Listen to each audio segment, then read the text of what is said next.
আসসালামু আলাইকুম রহমতুল্লাহি ওবরাকাতুহ। বিসমিল্লাহির রহমানির রহিম।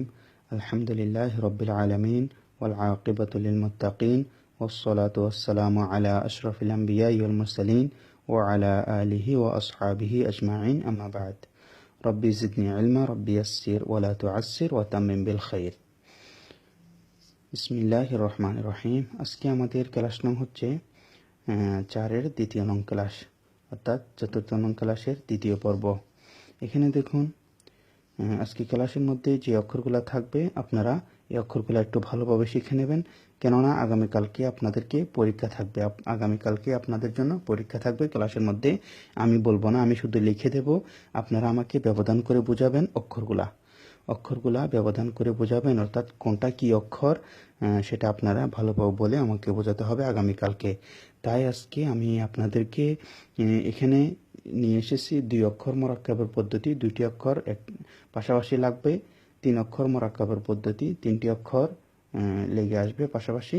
তারপর 4 বা ততোধিক অক্ষরের মোরাক্কাবের পদ্ধতি, 4টি অক্ষর কিংবা 5টি অক্ষর কিংবা 6টি অক্ষর একসাথে লেগে কীভাবে আসে সেটা এখানে আজকে বোঝাবো আমি আপনাদেরকে। এখানে দেখুন, এটা হচ্ছে বা আলিফ। এখন এটাকে আপনারা একটু পরিবর্তন করার চেষ্টা করবেন। বার নিচে যদি 2 নোক্তা দেওয়া হয় তাহলে সেটা ইয়া হবে। তারপর উপরে যদি 1 নোক্তা হয় তাহলে সেটা নুন হবে। উপরে 2 নোক্তা হলে সেটা তা হবে। উপরে 3 নোক্তা হলে সেটা সা হবে। তখন বা আলিফ, 2 নোক্তা হলে ইয়া আলিফ, উপরে 2 নোক্তা হলে তা আলিফ, উপরে 1 নোক্তা হলে নুন আলিফ, উপরে 3 নোক্তা হলে সা আলিফ। এভাবে আপনারা একটু ভালোভাবে প্র্যাকটিস করার চেষ্টা করবেন, কেননা আগামীকালকে আপনাদেরকে যখন আমি পরীক্ষা স্বরূপ পড়া দেব তখন আপনারা ব্যবধানটা বুঝিয়ে দিতে পারবেন। তাহলে আমি বলে যাচ্ছি, আপনারা প্রত্যেকটা হরফকে একটু পরিবর্তন করার চেষ্টা করবেন।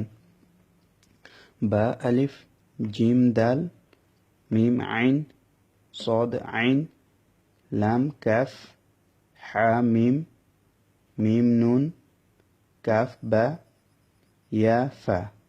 এখন দেখুন 3 অক্ষর মোরাক্কাবের পদ্ধতি। এখানে 3টা অক্ষর মোরাক্কাব হবে, যেমন বা, সদ, লাম। এখানে বাটাকে আপনারা পরিবর্তন করতে পারেন, সদটাকে পরিবর্তন করে বদ বানাতে পারেন। বা, সদ, লাম। লাম আইন নুন, এখানে আইনটাকে গন বানাতে পারেন আপনারা।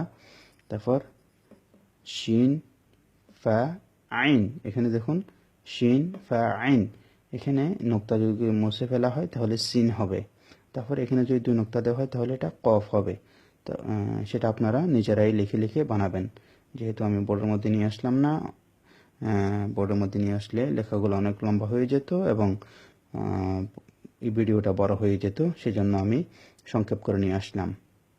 শিন ফা আইন, কাফ সিন বা, সিন আইন দাল, নুন ফা সিন, আইন কফ লাম, কফ লাম মিম, হা বা ত। 4 বা ততোধিক অক্ষরের মোরাক্কাবের পদ্ধতি। এখানে 4টি অক্ষর অথবা এর চেয়ে বেশি অক্ষর লাগবে একসাথে। দেখুন, সা কফ লাম তা, সা কফ লাম তা, ইয়া তা কাফ লাম মিম, ইয়া তা কাফ লাম মিম। এভাবে আপনারা একটু পরিবর্তন করার চেষ্টা করবেন। ইয়াটার মধ্যে বা বানানোর চেষ্টা করবেন, তাকে নুন এবং সা, নুন এবং সা বানানোর চেষ্টা করবেন। ইয়া তা কাফ লাম মিম, তা ফা লাম ইয়া লাম, ইয়া নুন ফা আইন কাফ মিম। এটা আমি তাহলে আরেকবার বলে দিচ্ছি আপনাদের জন্য। 2 অক্ষর মোরাক্কাবের পদ্ধতি। বা আলিফ, জিম দাল, মিম আইন, আইন সদ, লাম কাফ, হা মিম, মিম নুন, কাফ বা, ইয়া ফা।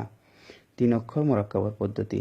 বা সদ লাম, লাম আইন নুন, শিন ফা আইন, কাফ সিন বা, সিন আইন দাল, নুন ফা সিন, আইন কফ লাম মিম, হা বা ত। 4 বা ততোধিক অক্ষরের মোরাক্কাবের পদ্ধতি। সা কফ লাম তা, ইয়া তা কাফ লাম মিম, তা ফা লাম ইয়া লাম, ইয়া নুন ফা আইন কাফ মিম।